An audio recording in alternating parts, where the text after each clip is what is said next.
Assalamualaikum warahmatullahi wabarakatuh. Alhamdulillahirabbil alamin.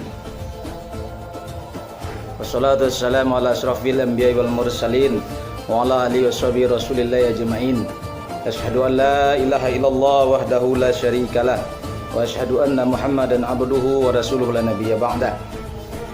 Para alim, para ustadz rahimakumullah, kaum muslimin dimanapun Anda berada, kita telah menyaksikan dari awal tadi bagaimana pembahasan apa sebenarnya yang sedang terjadi di dunia kita pada saat ini. Begitu banyak persoalan, begitu banyak masalah.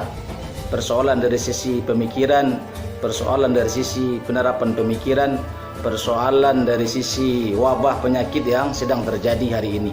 Oleh karena itu, kita sebagai umat, sebagai kaum muslimin, kita harus bangkit kembali. Kita harus kembali kepada Allah Subhanahu wa taala.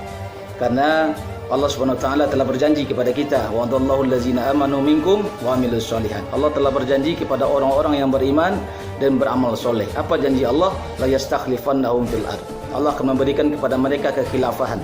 Oleh karena itu, ketika kita ingin kembali kepada kekhilafahan itu, seperti juga yang disampaikan oleh Rasulullah SAW, bahwa umat ini akan mengalami beberapa periode. Ada 5 periode yang akan dilalui. Ya, salah satunya adalah 4 periode sudah terjadi dan sedang terjadi. Periode kenabian, periode khilafah ala minhajin nubuwah, periode mulkan adon, kemudian periode mulkan jabriyatan. Sekarang sedang terjadi periode mulkan jabriyatan, sedang di ujung tanduk, sedang menuju akhir dari periode ini. Oleh karena itu, ketika kita menuju akhir periode ini, kita akan memasuki periode terakhir, yaitu periode khilafah ala minhajin nubuwah. Periode itu pasti akan datang, suka kita atau tidak suka, ya, percaya atau tidak percaya, berjuang kita atau tidak berjuang. Oleh karena itu, bagaimana cara kita berjuang? Rasulullah SAW telah menyampaikan kepada kita supaya kita bisa mencapai fase itu, maka kita harus kembali ke fase yang awal. Bagaimana Rasulullah SAW dulu membangun daulah ini. Jadi ada 2 hal yang harus kita perhatikan. Yang pertama, orangnya. Orang yang berjuang untuk mengembalikan khilafah itu harus mirip atau persis atau hampir-hampir sama dengan para sahabat Rasulullah SAW yang dia juga berjuang bersama Rasulullah SAW. Yang kedua, cara berjuangnya harus mengikuti apa yang dilakukan oleh Rasulullah SAW. Oleh karena itu, 2 hal itu penting bagi kita.